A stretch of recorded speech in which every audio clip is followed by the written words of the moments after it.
Today is July 26, 2010. My name is Lester Sharlach, and I'm here on behalf of the Jewish Historical Society of Lower Fairfield County for our Life Stories Oral History Project. Today I have the pleasure of interviewing Arnold Steiger at his offices, 1100 Summer Street in Stamford, Connecticut. Good morning, Arnold. Good morning, Lester. Well, we're happy to have you give us the time so we can do this interview for our archives. Tell me, Arnold, were you born in Stamford? No, I wasn't. I was born in Brooklyn, New York. I was brought here in when I was approximately 4 years old.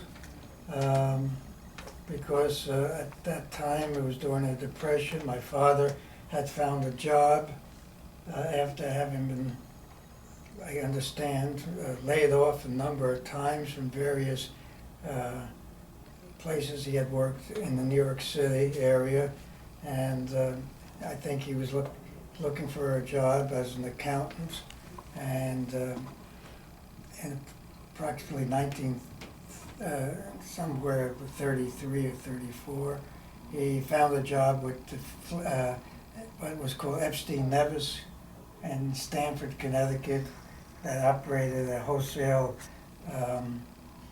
food company. It was fruit and vegetables, as I recall. No, it was mostly canned goods. Oh. And called Flag Made Foods, Epstein Nevis Flag Made Foods, and it was on Broad Street, just east of intersection with Bedford, and a building was there. And he originally, my mother and with me were living with her relatives in Brooklyn, New York, and he originally didn't move. The family didn't move up. He spent the week here working, and lived in a boarding house. It was mostly a Jewish boarding house. Mm-hmm. I forgot the name of the people. She became it was near Main Street. I forget, Pleasant Street or one of those. Yeah, Pleasant Street and Hawthorne Street, there were a lot of Jewish rooming houses. Yeah, and she became a person who used to have supply food for various parties and things like that afterwards. Might have been Mrs. Pershansky? No, it was someone like Mrs. Falk? No, I know, but That's similar, yeah. someone like that, okay? Yeah. I can't remember names too well. Anyway, after a number of years, he thought it was going to be permanent, and my mother moved up here with me.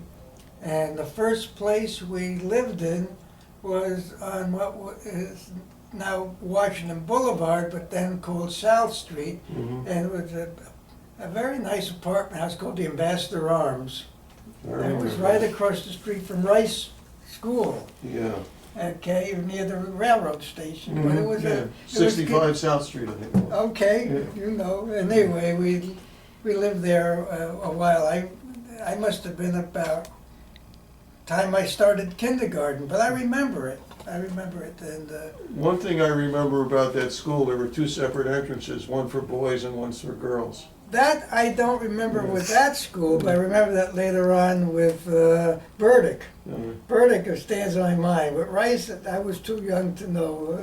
I was just there for kindergarten. And after we lived there a while, we moved to Myrtle Avenue, and lived in there. And Was then- it a rental on Myrtle Avenue? Oh yeah, all rentals. Uh-huh. My parents. Was it a multi-family house? A multi-family house, and we lived there a short while. I don't Were there other Jewish families living there? I don't really think so. Yeah. I don't recall. Uh, But anyway, we lived there a little while, and then I don't recall going to. I must have gone to school to Rogers from there because I had started kindergarten in Rice, mm-hmm. and we lived there a short while, and then we moved to a place that I really know. It was 55 Lafayette Street, and which was a 6-family apartment house, you want to call it apartment Mhm. house. At that time, I didn't realize how bad it was. Yeah. But there were a lot of Jewish families living in that, in the next similar twin apartment house Yeah. right next to it. Do you remember who some of the other Oh, families were? yeah.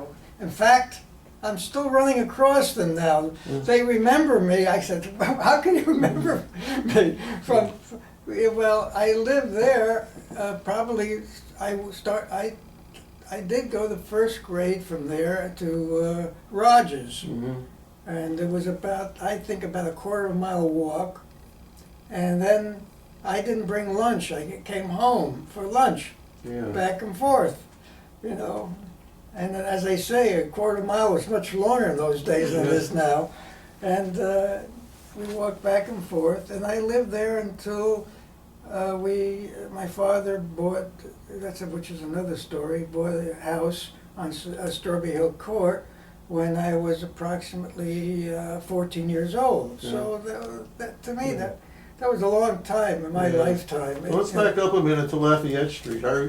Because in my memory, when the Jewish people were moving from the Pacific Street area, you know, Grey Rock Place, Mhm. Hawthorne Street and so on, the next move up the ladder was to Lafayette Street. Yeah, well. What other families do you remember Okay, I living there? remember, okay. On the next building was Johnson's, Phyllis Johnson. Mhm. I don't know what they, and in our building was someone by the name of, my mind is going now. There was an elderly couple who lived downstairs, but I forgot their names. Up the street were the Lotsteins. Yeah. And they were, the aristocrats of the Right. street. They lived in a regular house. Mhm. And I ran across, I guess it was Ralph the other Yeah. day. And I always thought that he lived in the house all by himself. No, he said he lived on his family lived on one floor, and there were two other families Yeah. that they rented out to. And one of the families became his wife. I forgot her name. Gloria Newman. Gloria Newman. Yeah. I didn't realize they lived in the same house. And then the Johnsons lived next door, and the old Phyllis's older brother married someone on the street too. And I knew her younger brother, and again the name escapes me. Phyllis. Okay. Yeah. In Well, fact, no, I think he was older. Mort Johnson. right. Yeah. Right, Mort Johnson married someone up the He street. married, her last name was Forst. Forst, because Yeah. Arthur Forst was her Right. younger brother, Right. was my contemporary. Yeah. As a matter of fact, I told her when I was in Fort Dix in my basic training, I ran across him. He was there. Uh-huh. But it's interesting that, and then Stuart Right. Conspore lived in the next building Uh-huh. over too. At that time, Conspore's the haberdashery. Yeah, Stewart and Harley. Harley married Stephen Osmond. Right. I mean, it was all like a clique, Yeah. a clan Yeah, I there. was friendly with Fred Oken, who lived in Fred Oken lived in my building, Right. yeah, right. And then there was another guy who moved in towards later on, who really became a big shot in Norwalk with the real estate. And he ran into trouble, and I could see why, because at the time he was let's say he exaggerated a lot. And he became a Yeah. perfect real estate entrepreneur. During the Depression, when you said your dad lost a lot of jobs, was he an accountant at Yeah, that he was an time? accountant, and he worked for as an accountant for a lot of chain store operations headquartered in New York. And as I got the story, he would work there, and the places would go bankrupt. Wow. So he lost his job. So, at the time we were living on Lafayette Street, I didn't realize how poor we were. This was during the Depression. Right. Yeah. It was up until we moved in 1944, but up until that time, but everyone was in the same boat in Yeah. those the two houses there. It was an awful thing. It was like what they call a gunshot thing, where was one room in front of another railroad apartment. Railroad apartments, yeah. Oh. And it was owned by a Jewish guy. He was, I think, a plumber or something like that who owned it. And then on the corner, there was a store that a little Cigar store. that owned by Bob Kahn's father. Yeah. And Bob is your partner. It was my partner, at that time. And then they lived on Quintard Terrace, which was a step above. Yeah. I remember someone from Quintard Terrace saying, "Oh, we get all these rats coming over from Lafayette Street." and Quintard Terrace had single-family houses. Well, Quintard Terrace was just one block further One block east. away, yeah, right. And then, on between the blocks, there was a old A&P, Yeah. and, where you actually, someone waited on you and picked the stuff off a shelf. And there was a big parking lot there. Yeah. And all the kids in the neighborhood used to play baseball in that lot. Yeah. And next to Kahn's stationery or cigar Yeah. store It was a Mo Goshberg, the tailor. Yeah, Mo Gotchberg, and I remember. That's Brenda Smith's father. Right, and it was an intellect, and Yeah. I remember Max Gottfried used to come over and schmooze with him during the Yeah. day, and it was an interesting neighborhood to grow up in.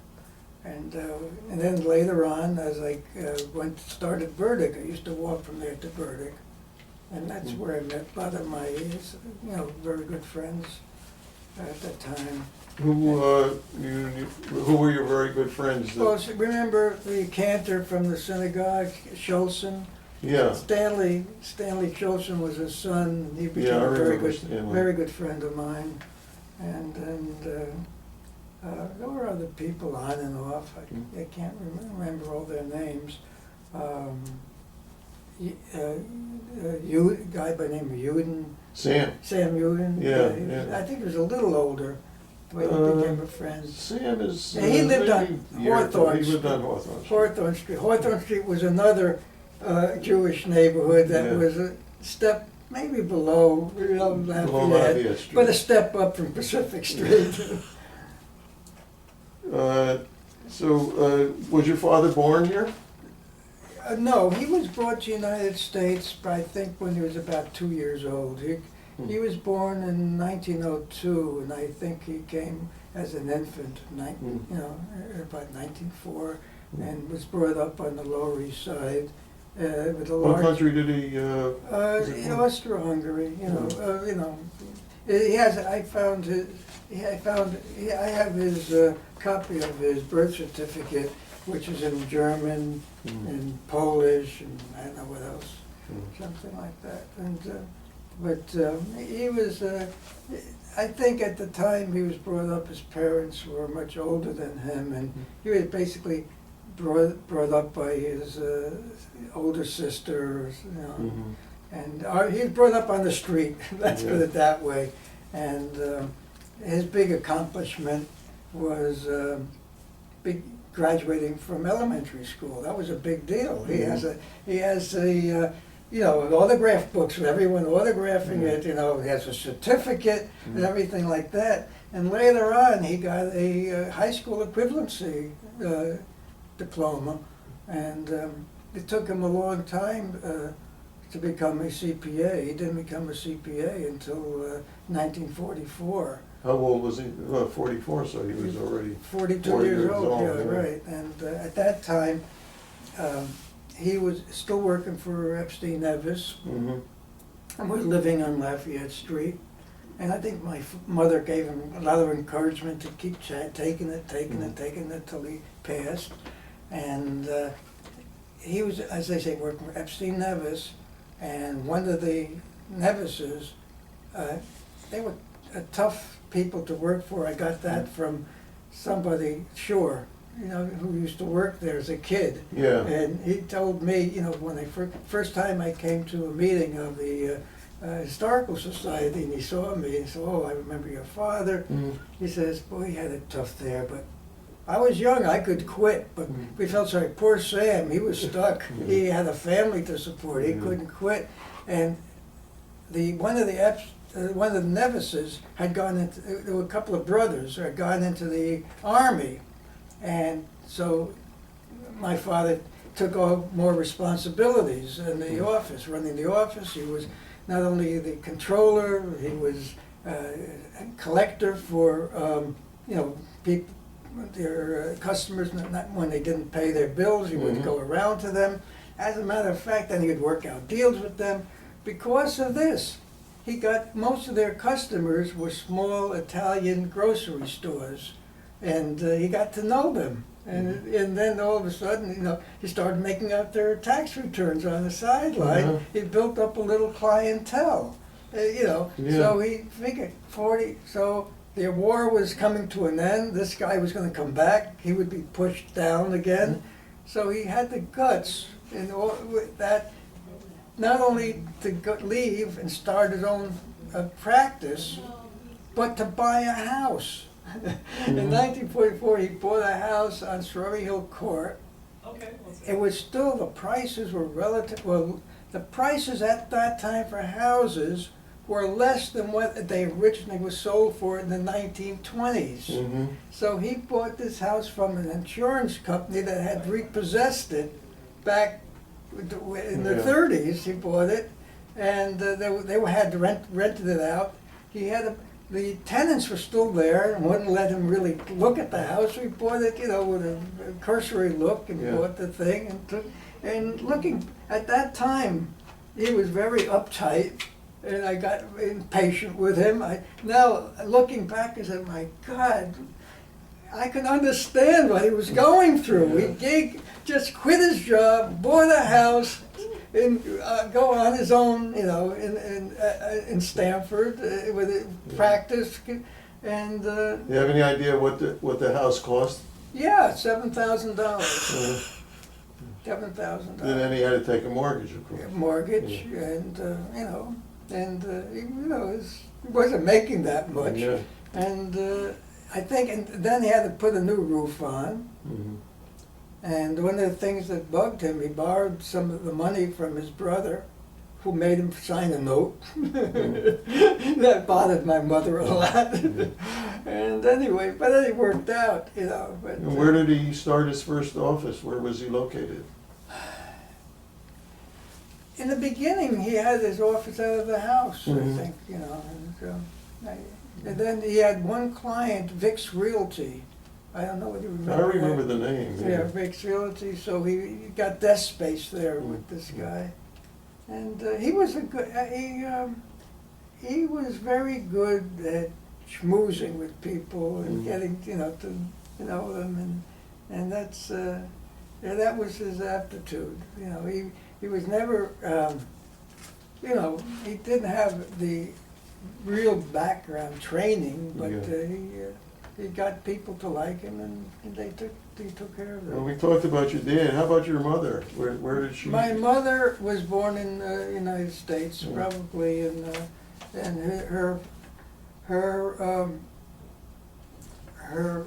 she had I think they also were in Manhattan at first, but she had a brother who was a very intellect, and he had good jobs. And I found that during the First World War, he worked at the in a shipyard in Brooklyn, and then he got enough money to buy a house, buy some money. So they bought a house in a place in Brooklyn that was considered way away from everything in Flatbush.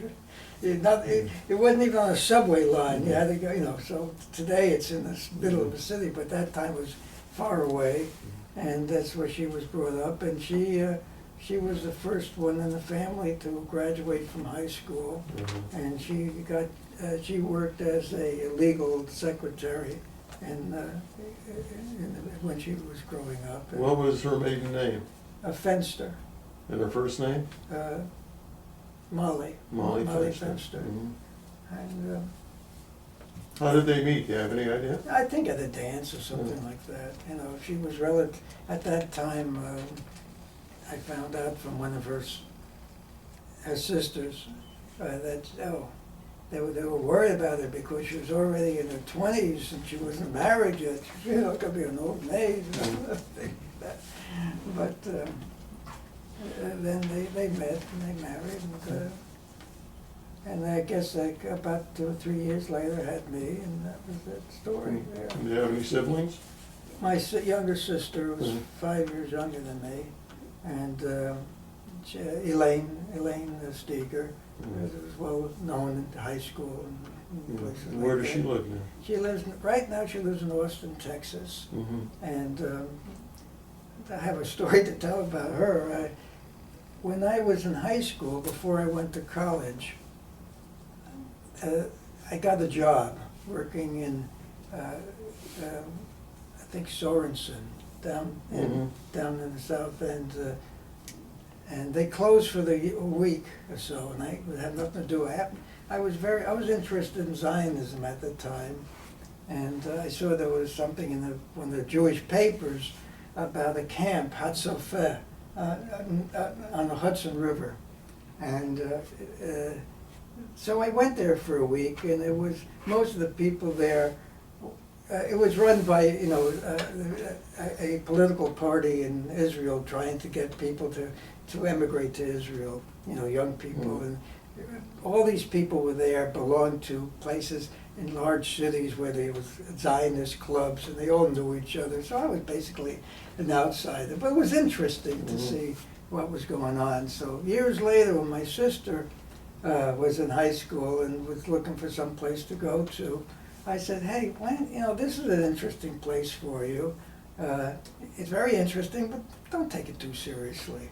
So she went there and met a guy who was, and the end is she married him later on when she was going in college. She didn't finish college at that time, married him, and then they eventually, the bottom line is they went on Aliyah to Israel. She lived in Israel for a long time. Right. Yeah, but her daughters ended up in the United States. They grew up in Israel. They ended up in the United States, and they ended up, both of them ended up in Austin, Texas, and that's where they're living now. And they had an apartment for years on French Hill in Jerusalem, and they sold the apartment. And now this is where they're living with their daughters. So that's her story. That's interesting. What brought them to Austin, Texas? One of the daughters got a job there. Oh. And the other daughter got divorced and ended up with a child, and ended up in Austin, Texas too. So she's remarried. They're both one is remarried. So we got you through high school. What year did you graduate Stanford High School? Okay, here it is. The spirit of 48, 1948. I went to, in case I had to remember who my classmates were. But 1948. Yeah. And Do you have any memories of high school? Was there a specific teacher or teachers that had an impact well, on you? there was only one teacher whose name I really remember, Yeah. and she was the best and the hardest and the one with the worst personality, Yeah. Miss Favreau. I don't know whether that name rings with you at all. It's interesting because everyone we've interviewed that went to Stanford High School either remembers Miss Favreau or Miss Billingsley. Billingsley, I don't remember the name of Favreau. She was a good teacher. Yeah. She was an excellent teacher, but she would rip you apart. Yeah, she was an English teacher. The English teacher, yeah, but she stands on my mind. But there are other ones, the names came back to me when I was glancing through last night. Remember Mr. Nagurney, Yeah. and what else? Who else was there? A good math teacher and a good science teacher. Mr. Soltz, I remember, a science teacher.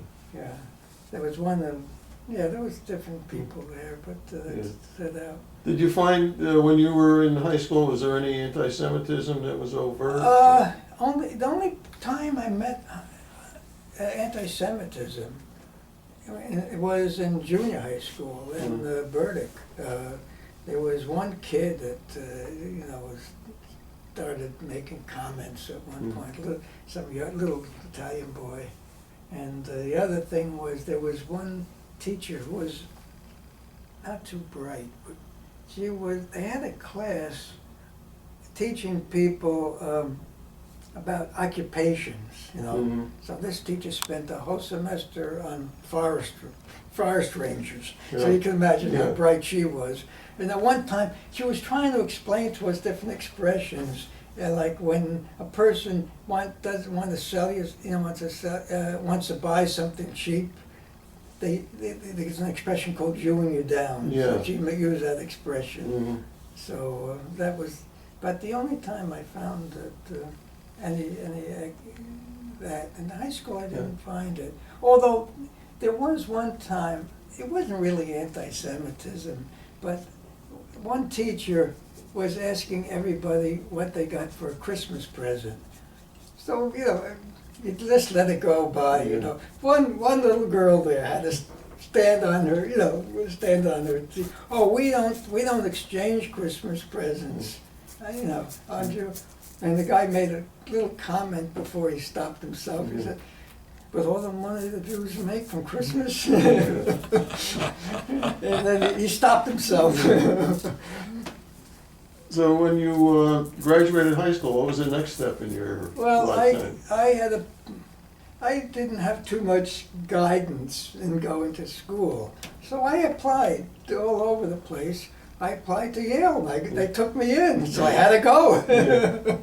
But I didn't realize at the time, now looking back, at those days, it was a big deal for a Jew to get into Yale, especially one who lived in Connecticut, nearby. But I was, first of all, I wanted to be an engineer. So. And I liked chemistry and I liked math. But I also did very well in high school in things like history and stuff. I won the prize, the Daughters of American Revolution Prize in American History. Got the book, so I must have done something. So it was, who knows? But anyway, I went there. I started, and. The amount of the people, first of all, I was in two minorities. As a Jew, they didn't if you didn't ask for a roommate, they would put all the Jewish kids together in one room, and all the Christians in another room. So it ended up they had some black kids from the South were in Southerners, so you could go figure.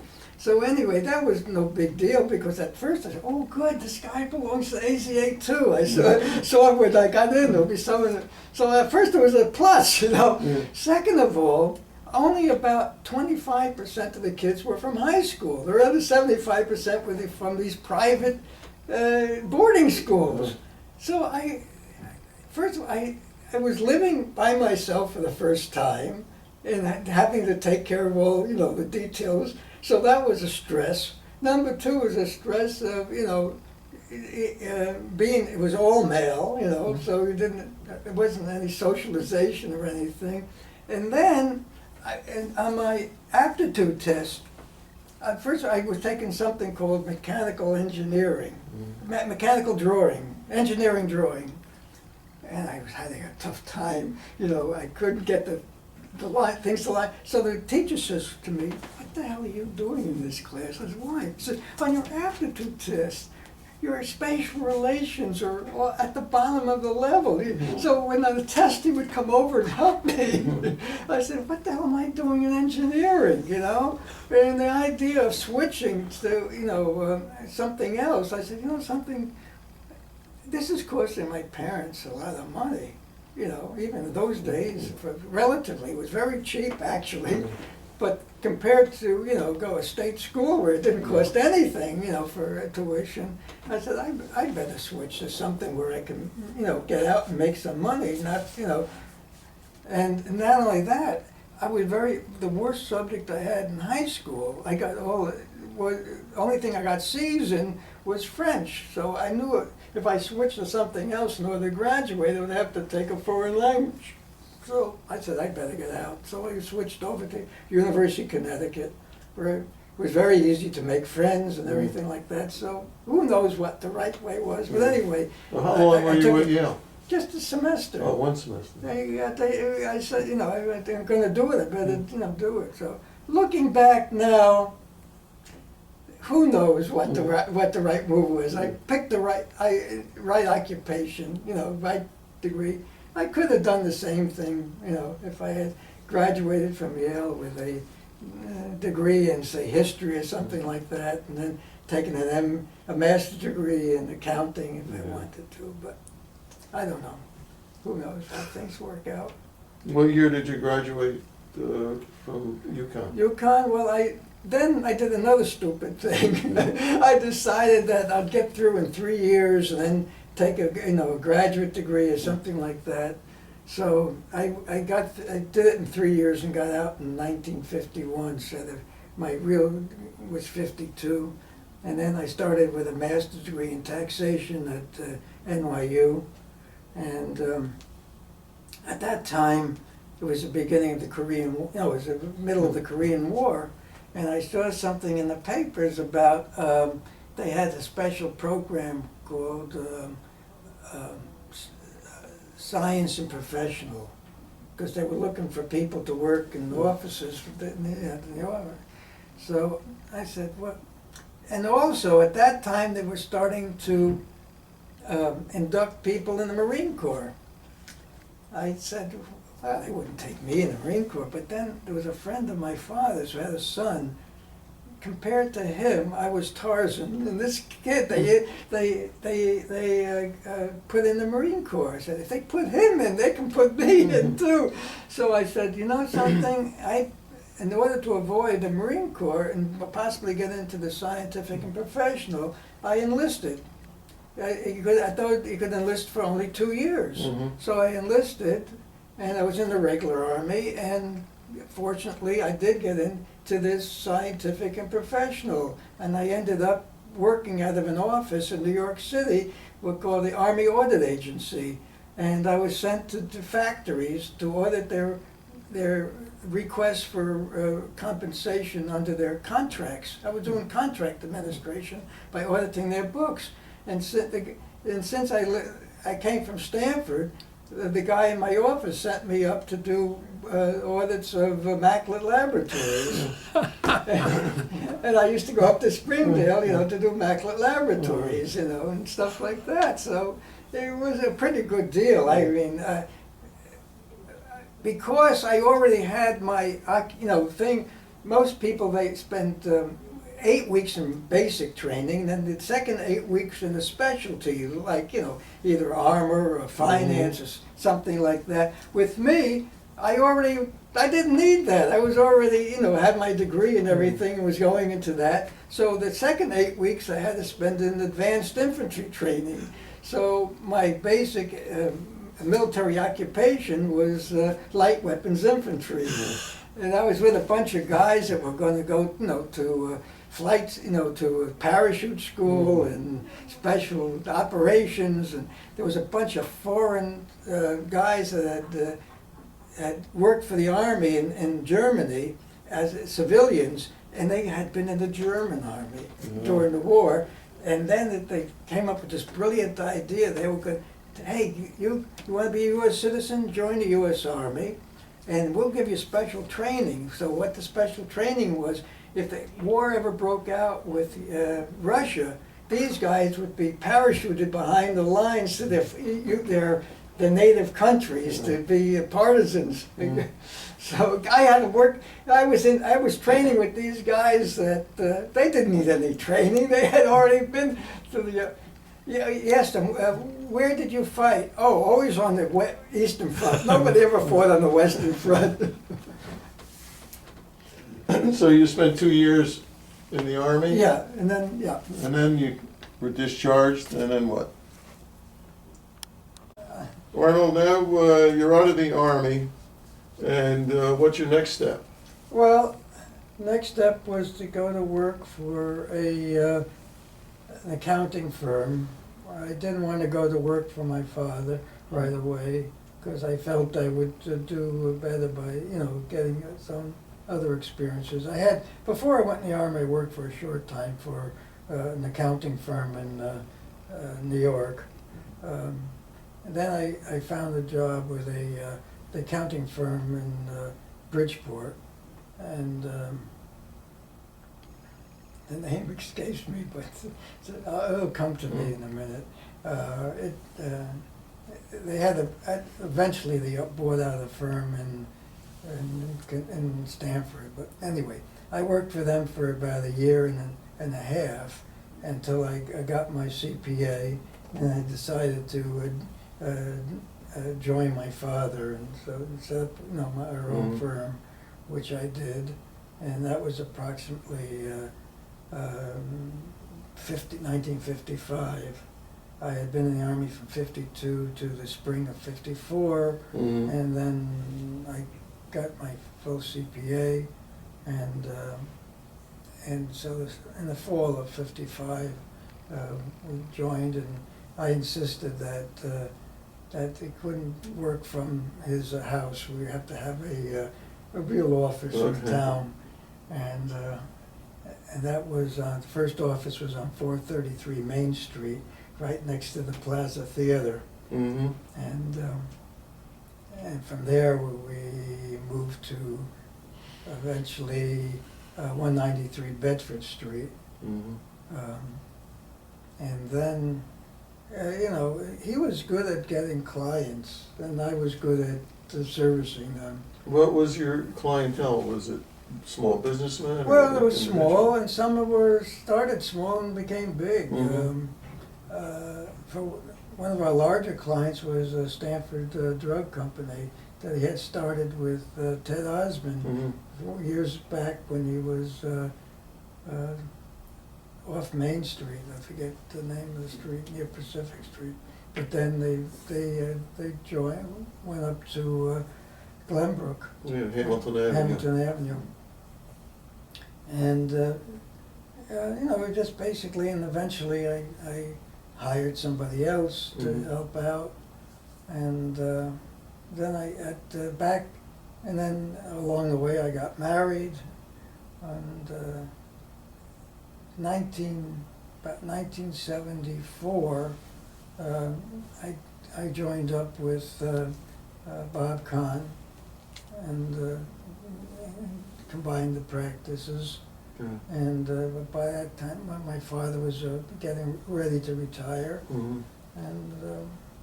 and I stuck with Bob Kahn, and he was very good at organizing, larger things, and I was more hands-on, and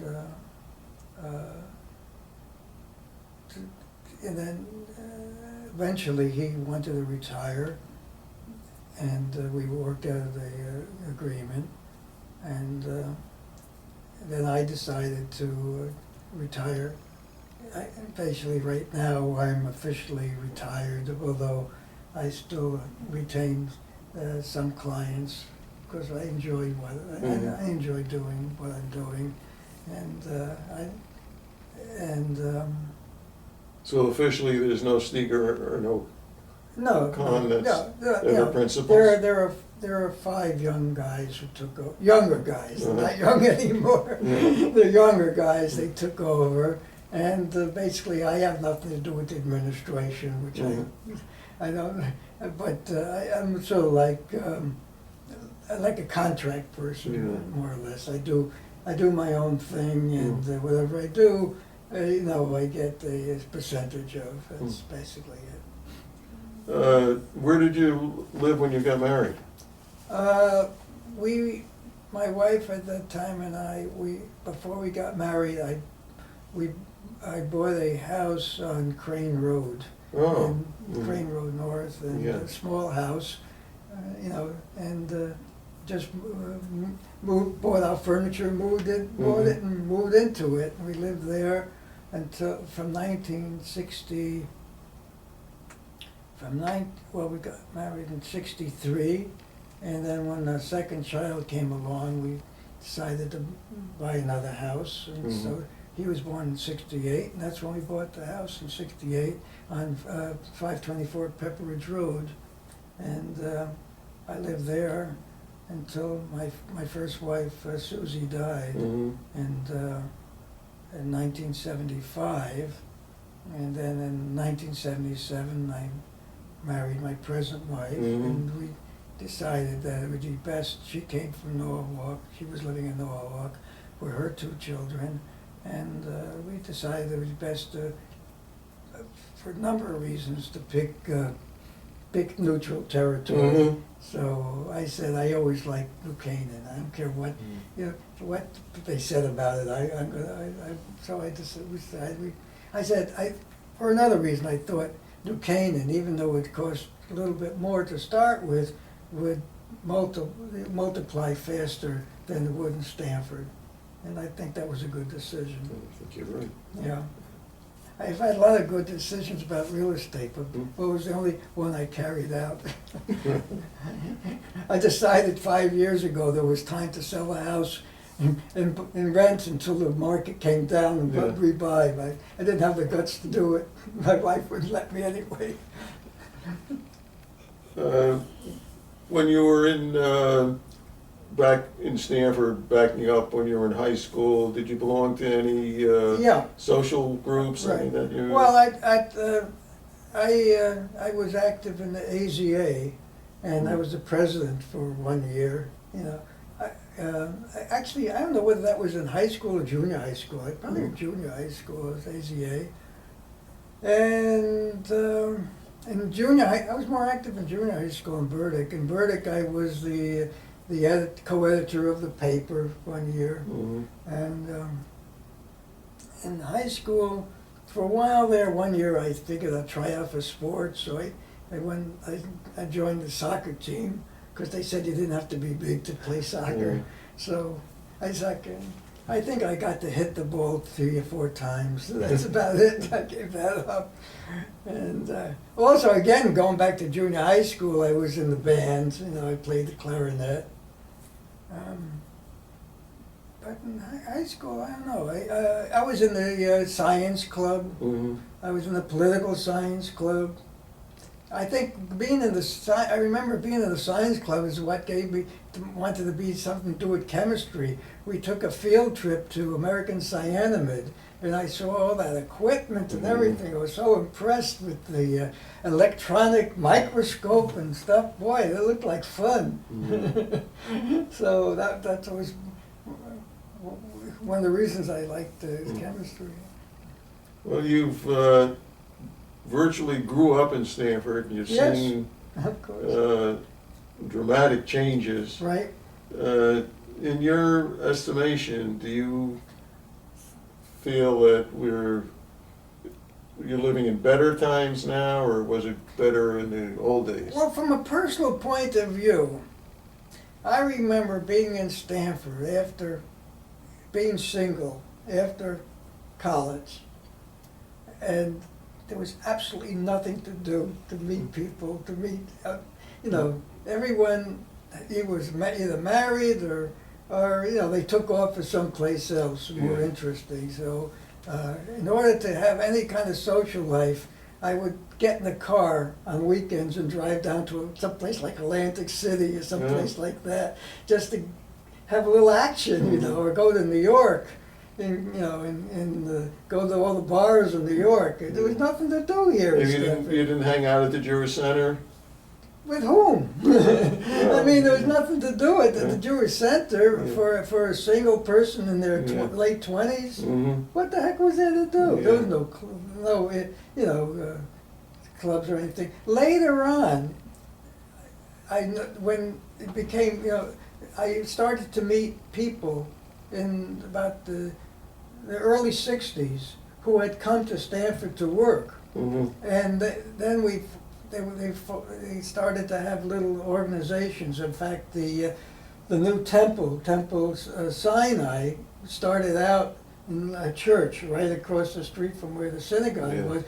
They started a singles club, Mhm. and there I met guys in some women, and they were all people not from Stanford though. They were Yeah. from they moved into Mhm. Stanford, and that was the beginning of the more active Yeah. social life for singles. Mhm. And today, this is the place to come to. This Yeah. is where the action is, not, but it's much better today for people in that category. Mm. So that's my frame of reference when it comes to whether things are better or not. I would say I would much rather grow up here in Stanford, as a post-college person than it was in my day. What about the cultural? Culture, there's aspect? a lot of cultural stuff here. Just look at the newspaper, there's so much more going on now for any kind of interest. Is there anything that you'd like to discuss that we should put? Did you bring any memorabilia, any Well, I family photos? just brought my old high school Yeah, yearbook. high school yearbook. That's about it. Yeah. So I can remember some of the names. of Where are your people. children now? What are they doing? My children, I had, from my first marriage, I have two sons. Yeah. One lives in Tucson, Arizona, and is an engineer, and one is in the Cincinnati area, and he graduated school and became a CPA, but doesn't practice. He has a computer company, and what they do is this company for small corporations that have networks of computers, either 25 or 50 computers, but don't have their own in-house person to monitor it. So he's the IT person. Yeah, right, and they monitor those computers and set up systems for them. Mm-hmm. And that's there. And my wife, we both brought up the four children together, because when my wife died, they were age like 4 and 8. I would say 10 and 6, So we brought and her children were the same, basically, age. Yeah. So we brought all four of them up together. So I consider all four of my children.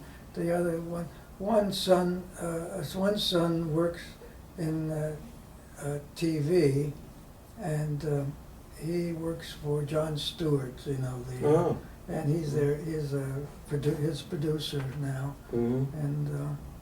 And then the daughter, and he's in New York area, and the daughter is a social worker, and is married to a psychiatrist and lives in the Upper West Side of Manhattan. Mm-hmm. So do you visit? I know you often tell me you're going to Tucson. Yeah, we have a place in Tucson which we would have gotten with or without him, but it was just.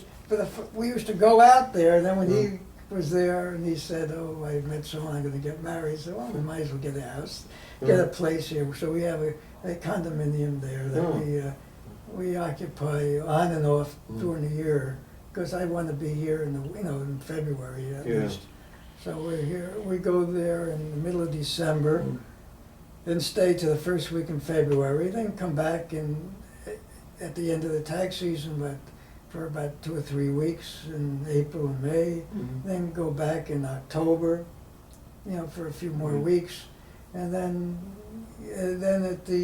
go back in December. So we're there in about number of weeks, but roughly three months of the year, on and off, though, but not constant, just because I like change. Yeah. Well, now that you're, let's say, semi-retired, Yeah. Are there any other volunteer activities or things that you do to occupy your spare time? Other than the Historical Society, not really. That is true. I find that this keeps. I mean, between they're here, and we travel a lot. You Mhm. know. I like to travel. Do you do any United overseas States. traveling? Yeah, but I reached a point now where I'd rather go travel the United States. Mhm. Like, we went out to Tucson, and we used that as a base. And I got in the car and traveled to the Pacific Ocean. Mhm. And a few weekends ago, we spent about 3 or 4 days going up to Portsmouth, New Hampshire, just as, I Yeah. just I feel like getting in the car, and a year or so ago, I got in the car and drove up to Quebec City. Mhm. I like that, That's just great. feeling I'm in control. Yeah. And, Well, I think we've had a good session this okay. morning in learning about your background and your life. And on behalf of the archive. Oh, one other thing I wanted Yeah. to tell you. You said, what did I do? At one point, I ran for office in Stamford. Oh. For the Board of Representatives. Yeah. When I first got started in accounting, I felt I should get involved in the community. I became a member of the Young Democrats, and then I became the Junior Chamber of Commerce.